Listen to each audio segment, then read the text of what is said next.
धोबी ने की थी माता सीता की निंदा, क्या थी उसके पूर्व जन्म की कहानी। रामायण की कथा के बारे में हम सभी जानते हैं कि किस तरह श्री राम को 14 वर्षों का वनवास हुआ था और उनके साथ माता सीता और लक्ष्मण भी वनवास गए थे। रावण द्वारा माता सीता का हरण किया गया एवं श्री राम लंका पर विजय पाकर अयोध्या लौटे थे। लेकिन अयोध्या लौटने के बाद एक धोबी के द्वारा माता सीता की निंदा की गई थी, जिसके कारण श्री राम ने सीता जी को छोड़ दिया था और सीता जी को गर्भवती अवस्था में श्री राम से दूर जंगल में रहना पड़ा था। लेकिन क्या आप इस धोबी के पूर्व जन्म का वृत्तांत जानते हैं, जो सीता जी से ही जुड़ा था? तो आइए जानते हैं धोबी पूर्व जन्म में कौन था। मिथिला नाम की नगरी में महाराज जनक राज्य करते थे। उनका नाम सिरध्वज भी था। राजा जनक को कोई संतान नहीं थी। एक बार वे यज्ञ के लिए खेत जोत रहे थे। उसी समय धरती में हल से बनी एक रेखा में एक कन्या उत्पन्न हुई। वो कन्या बेहद खूबसूरत थी। उसे देखकर राजा जनक बहुत खुश हुए और उसे अपने पास रख लिए। राजा जनक ने उस कन्या का नाम सीता रखा। धीरे धीरे सीता जी बड़ी होने लगी। एक दिन सीता जी अपनी सखियों के साथ बगीचे में खेल रही थी। इसी वक्त उन्हें एक शुक पक्षी का जोड़ा दिखा, जो कि एक पर्वत चोटी पर बैठा एक राजा और रानी का कथा सुना रहा था। और वो कथा भगवान श्री राम और माता सीता के जीवन का था। वो दोनों शुक के जोड़े आपस में बात कर रहे थे कि पृथ्वी पर एक विख्यात राजा होंगे जिनका नाम राम होगा। वो बहुत सुंदर होंगे। उनकी एक बहुत खूबसूरत महारानी होगी जिनका नाम सीता होगा। वो दोनों शुक पक्षी का जोड़ा श्री राम और माता सीता की महिमा का वर्णन कर रहे थे। जब सीता जी ने उनकी बातें सुनी और उन्हें ऐसा लगा कि यह दोनों पक्षी तो उन्हीं के बारे में बात कर रहे हैं और मानव स्वभाव बस अपने भविष्य से जुड़ी बातें जानने की इच्छा सीता जी के मन में जाग उठी। इसलिए उन्होंने अपनी सखियों से कहा कि उस पक्षी के जोड़े को पकड़कर मेरे पास लाओ। तब माता सीता की सखियां उस पर्वत के पास गई और उस पक्षी के जोड़े को पकड़ लाई। सीता जी ने उस पक्षी जोड़े से कहा, तुम दोनों बहुत सुंदर और प्यारे हो। डरो नहीं, ये बताओ तुम कौन हो और कहां से आए हो। जिनकी तुम बात कर रहे हो वो राम और सीता कौन है और तुम दोनों को उनके बारे में जानकारी कैसे मिली। माता सीता व्याकुलता बस उस दोनों से पूछने लगी। माता सीता के ऐसा पूछने पर उन दोनों पक्षी के जोड़े ने उन्हें बताया कि वाल्मीकि नाम के एक बहुत बड़े महर्षि हैं।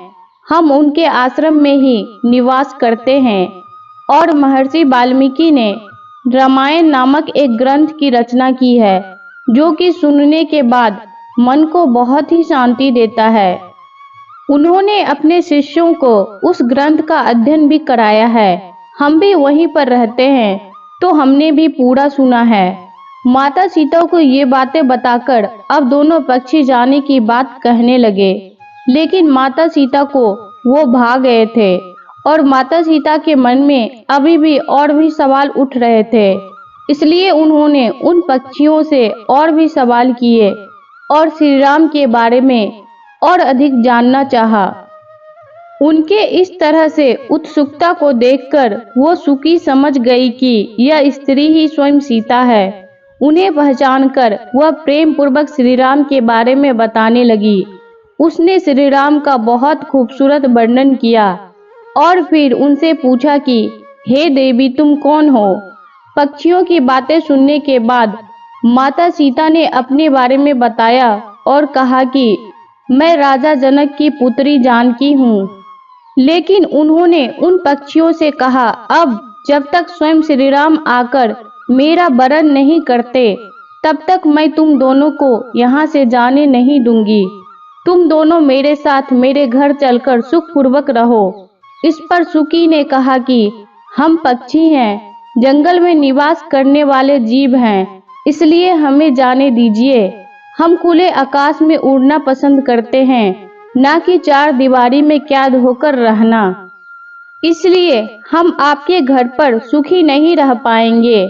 और इस समय मैं गर्भवती हूँ और मुझे अपने स्थान पर जाकर बच्चा पैदा करने हैं। हो सकेगा तो मैं अपने बच्चों को जन्म देने के बाद आपके पास आ जाऊंगी।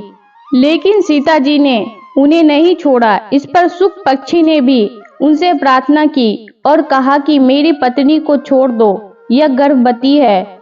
जब यह बच्चों को जन्म दे देगी तब मैं इसे खुद आपके पास लेकर आऊंगा।